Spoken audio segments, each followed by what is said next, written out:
سائل أيضا: من أصابته جنابه وهو في الطائرة، من أصابته جنابه في الطائرة، نايم في الكرسي وكما يقال يلتفت إبليس أصابته جنابه وهو في الطائرة، يعني هذا ما شاء الله عليه جو في البر مرة شغال، أصابته الجنابه وهو في الطائرة، هل له أن يؤخر الغسل إلى أن يصل إلى الأرض؟ هل له أن يؤخر الغسل إلى الأرض؟ إذا أراد التأخير يجوز، ما يريد مثلا يريد يغتسل في الأرض يجوز، لا بأس عليه. لكن إذا دخل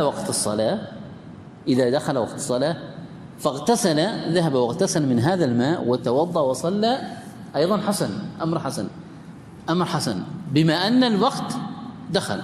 طيب، يجوز له أن يؤخر أيضا إذا كان الوقت لم ينتهي بعد، لم ينتهي، إذا كان مثلا أخر، قال يؤخر إلى أن ينزل الأرض ووقت الصلاة لا زال لم ينتهي، طيب يجوز يغتسل لما ينزل إلى الأرض، يجوز. لكن إذا كاد الوقت، أوشك الوقت على الانتهاء، هنا لا يصح له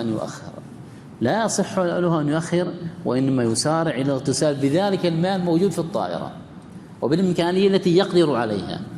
ربما يقول بعض: هذاك الماء عادي يا الله تتوضأ منه بعدك تغتسل منه. طيب لماذا؟ اغتسل منه، تجمعه واغتسل منه. فإذا هنا لا يصح الإنسان ماذا؟ أن يفوت الصلاة بحجة ماذا؟ بحجة أنه يعني لا يجهل كيفية الغسل بهذا الماء القليل، بهذا الماء الذي سوف يعني يحتاج له وقت لتجميعه وما شابه ذلك، بل يسعى إلى الغسل بالإمكانية التي يستطيعها والتي يقدر عليها هو في الطائرة، ويتوضأ ويصلي بما أنه خاف ماذا؟